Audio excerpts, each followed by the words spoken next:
Bilib o gidayig sa mga opisyalis sa LGU Rizal, Zamboanga del Norte ang mga programa o proyekto nga ilang nakita sa dakbayan sa Bayawan. Pinanguluhan ni Mayor Marisa Manigsaka, inubanan sa tibuok pwersa sa mga opisyalis sa munisipalidad sa Rizal, sakop sa probinsya sa Zamboanga del Norte, ang mibisita sa dakbayan sa Bayawan niyatong Hulyo 29, 2025 aron sa pagsusi sa mga best practices sa dakbayan. Ilabing tumong sa ilang pagbisita ang pagkat-on sa inila nga Bayawan City Waste Management and Ecology Center. Isip himuon nilang sumbanan sa planong pagtukod usab og kaugalingon sanitary landfill. Gani aron pagdugang usab sa ilang kahibalo sa mga pamaagi og mga proseso sa LGU Bayawan, adunay lecture activity nga gipresentar gikan sa nagkalain-laing mga opisina. Subay niini mipadayag sa iyang dakong pagpasalamat si Mayor Manigsaka ug gani matud pa niya nga swerte ang katawhan sa Bayawan sa liderato ni Mayor Jack Rimon. Oh yes, this is my first time to visit Bayawan. First time ko talaga and I was so amazed. Ang ganda ng Bayawan.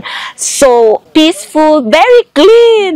And speaking of clean, charan! Ang akong background is ako karon nagbisita sa inyong sanitary landfill. Swerte kayo, ang bait at ang galing ng mayor ninyo. Kauban ako ang vice mayor namo dinhi dito sa Rizal, si Honorable Jose Salak.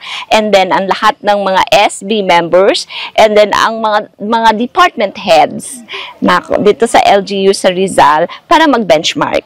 Para kopya kami or makalantaw kami sa mga maawat namo ang mga best practices ninyo dito. Hopefully, madala namo o mabuhat namo sa among lungsod sa Rizal. Daghan kaayon salamat kay Mayor John Raymond. Daghan kaayon salamat sa mainitong pag-abi-abi, mainitong pagdawat sa among pagbisita dinhi sa Rizal. Ang Rizal sakop sa probinsya sa Zamboanga del Norte, usa ka fourth class municipality nga adunay 22 ka mga barangay. Gani ang ilang pagbisita usa ka dakong pagpamatuod nga nahimo ng modelo ang syudad sa Bayawan sa nagkalain-laing sektor mahitungod sa atong maayong implementasyon sa mga programa.